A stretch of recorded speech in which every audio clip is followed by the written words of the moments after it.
to be winning the title as they are to be finishing 10th in the championship. You just can't tell with them. Whereas with Red Bull, you just kind of have this feeling that they know how to produce a good car and they keep doing it.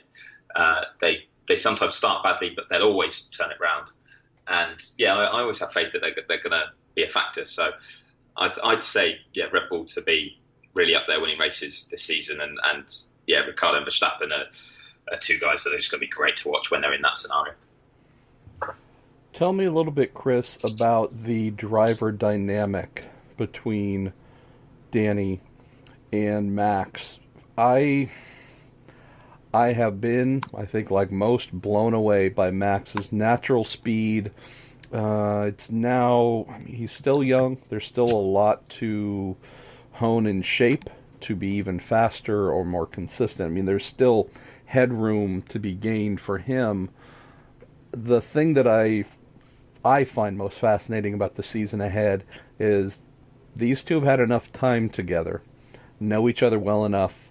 Now I believe have both had significant input on shaping the car that they will have to race. Again, knowing that Daniel has been the constant in the team, but now Max has been there long enough to have his voice heard. Do you think Danny has the raw pace to match Max when Max is on fire? I don't know if I do. I hope that Ricciardo has that extra gear to match and if not outperform Max, but it seems like what we've seen so far suggests that Max might have that extra tenth in his pocket or whatever it might be. Have you seen the same to come to that same outcome, or do you think I'm off? No, if I'm honest, I agree with you. It's sometimes it's just a feeling rather than a hard fact that you have. But when Verstappen's at his best, you just think he's got the edge over Daniel. The problem is, last year we saw some occasions where that really seemed to play out, but Daniel was definitely not at his best, especially on a Saturday when he so often been so impressive and so quick over one lap. And I just felt like he wasn't quite able to produce those qualifying performances that we'd seen, whereas Max was just getting more comfortable and was performing at a higher level more often, but was then getting hurt by reliability issues. So I think there's that little edge would go to Max, but then the way Daniel goes about his business, I think they're much closer than Lewis Hamilton and Jenson Button were when they were at McLaren. But there were years when Jenson did comfortably beat Lewis. I think it was 2012. I'm trying to remember off the top of my head. 2011 maybe in the championship, where Jenson was comfortably clear because the points are handed out on a Sunday, and you've got to be quick all the way through a race. You can be blindingly fast over one lap, but chew your tyres up. You can be able to look after your tyres for ages, but actually it's just too slow for a stint. There's so many different aspects that come together, and I think Daniel is well-rounded. Max, we just haven't sort of had enough time to see yet if every race he can do that against Daniel, if he can always be that little bit ahead. But I think the dynamic they have at the moment has been good because of Max's age, and he kind of does look up to Daniel as a likable guy and a fun guy, and he enjoys that dynamic. But the older Max gets, and the older then Daniel gets, I think it will start to kind of creak a bit, that relationship.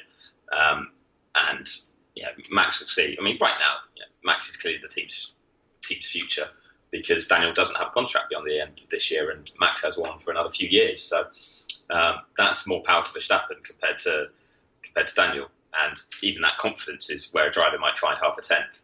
So I'm with you. I'm not convinced Daniel has if you had an out-and-out lap, raw pace,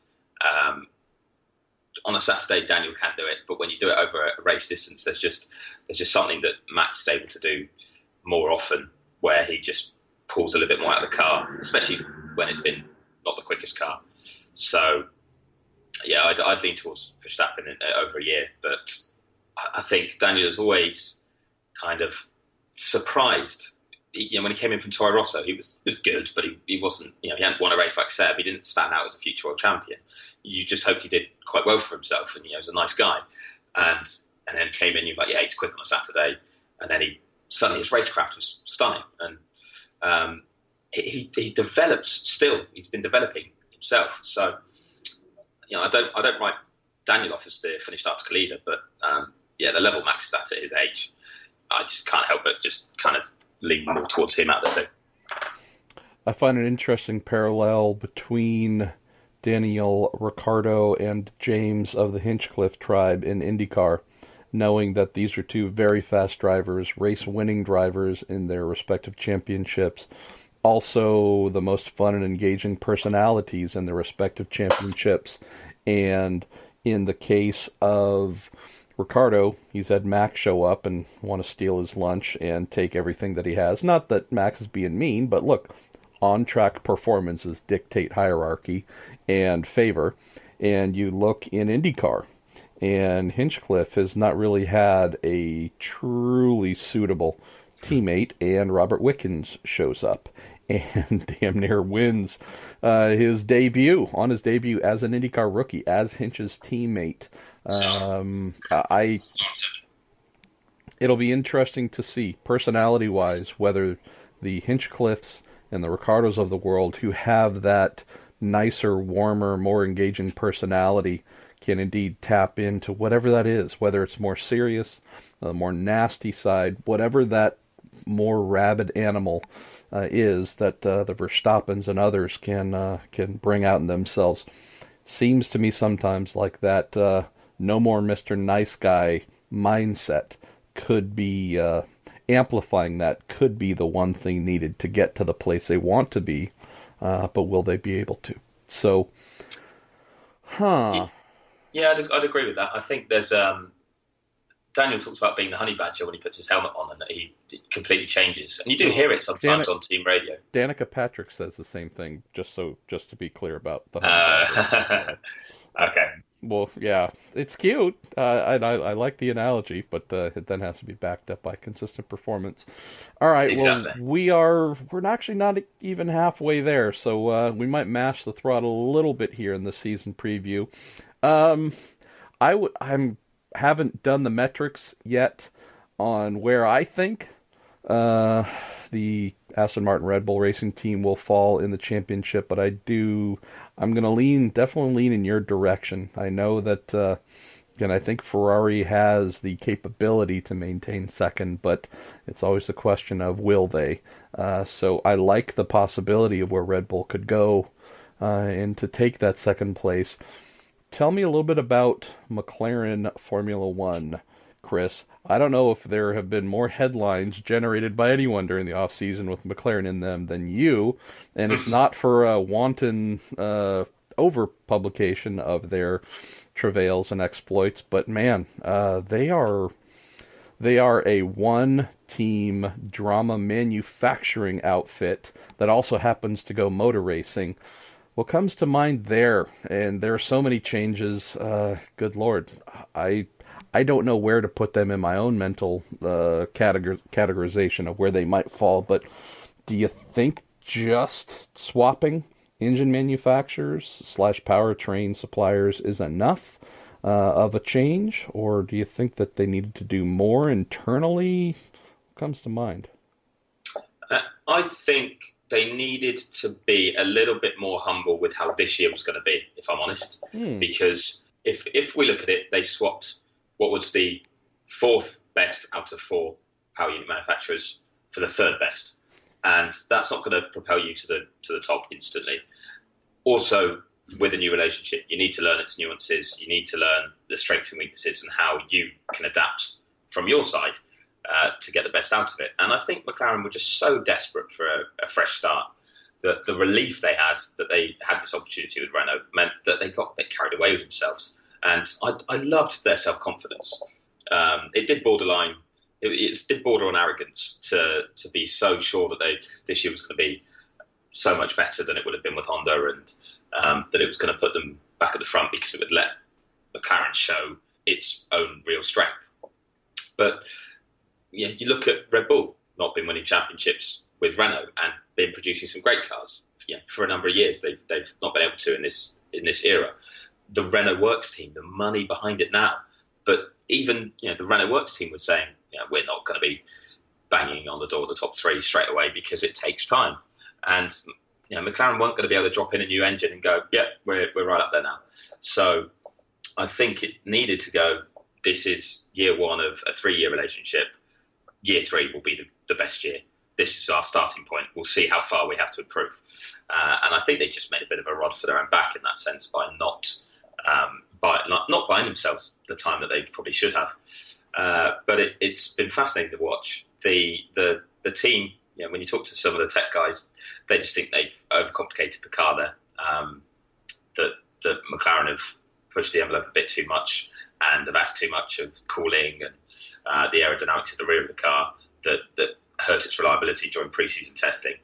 And it's a good mindset because the team is good enough to pull that sort of thing off eventually. But it's kind of trying to sprint before you started jogging as such, because obviously they were already walking last year. But I feel like the team was expecting too much of itself to make that bigger leap, and that maybe almost disrespectfully to its competition, that it would be able to do that. So that's why we've had so many headlines, because there were the team was so keen to talk about the positive story that was coming, to an extent that it wouldn't allow itself to think it wouldn't do brilliantly.